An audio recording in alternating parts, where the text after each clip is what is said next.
बच्चों अब हम सॉल्व करने वाले हैं 14.4। सबसे पहले इसकी स्टेटमेंट को समझ लेते हैं। By applying potential difference of 10 volt across a conductor, a current of 1.5 ampere passes through it.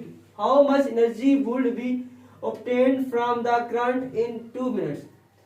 एक कंडक्टर के अतराफ पोटेंशियल डिफरेंस 10 वोल्ट है। अगर इस कंडक्टर में से 1.1.5 एम्पेयर करंट बह रहा हो तो इस करंट में से 2 मिनट में कितनी एनर्जी हासिल होगी? 2 मिनट में कितनी एनर्जी हासिल होगी? हम 2 मिनट में कितनी एनर्जी हासिल कर सकते हैं? इसके अंदर हमने एनर्जी को हासिल करना है, हमने एनर्जी को फाइंड करना है। बच्चों आपके पास सबसे पहले डाटा क्या होता है? डाटा जो है इस व्हीकल के अंदर जो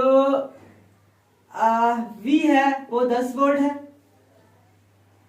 और जो I है आपके पास वो 1.5 है और जो टाइम आपके पास वो है 2 मिनट।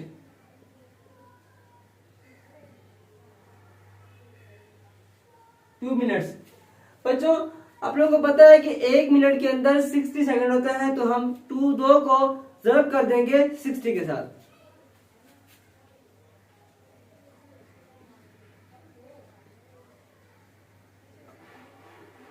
एक 120 सेकंड।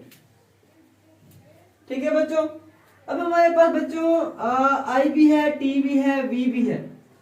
तो यहां पर सबसे पहले हम फाइंड करेंगे R को और फिर फाइंड करेंगे हम W को। दरअसल हमारे पास जो E होता है, जो हमारे पास P होता है, वो आपके पास किसके बराबर होता है? तो हमारे बराबर होता है W के। ठीक है, इसको हम एनर्जी भी कहते हैं, P भी कहते हैं, एनर्जी भी इसको कहते हैं। E is equal to W हमने फाइंड करना है। यहाँ पे हम फार्मूला इस्तेमाल करेंगे बच्चों। यहाँ पे हम सबसे पहले जो फार्मूला इस्तेमाल करेंगे R को मालूम करने के लिए वो है आपका ओम्स का law. V is equal to IR।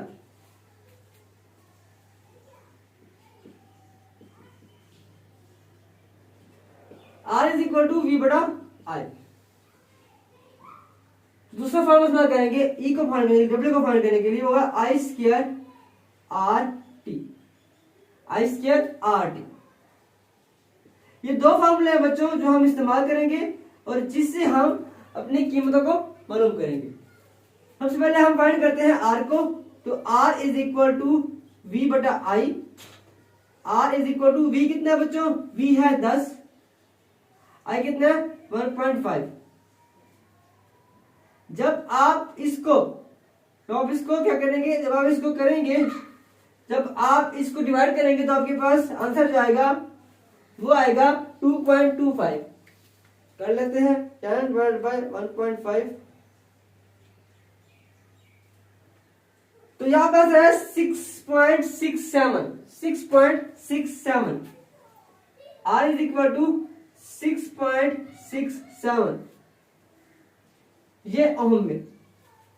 ठीक है बच्चों, हमने R फाइंड कर लिया। अब हम इस R को इस्तेमाल करके फाइंड करेंगे किसको? W को। W is equal to I square RT। W is equal to I से कितना आपके पास? I आपके पास जो है वो है 1.5 का स्क्वायर सब करेंगे 6.67 के साथ और T जो है आपके पास वो 120 है पड़ा 120 सेकेंड। जब आप इसका 1.5 का स्क्वायर लेंगे तो आपके पास क्या आएगा? 2.25 आएगा। इसको 6.67 और 120 सेकेंड्स के साथ आप ज़रब करेंगे तो आपके पास जो इसका आंसर आएगा वो क्या आएगा? 2.25 मल्टीप्लाई 6.67 मल्टीप्लाई 120। बच्चों आपके पास क्या आंसर आया? 1800 जूल। एनर्जी जो होती है वो किस में होती है? जूल में होती है।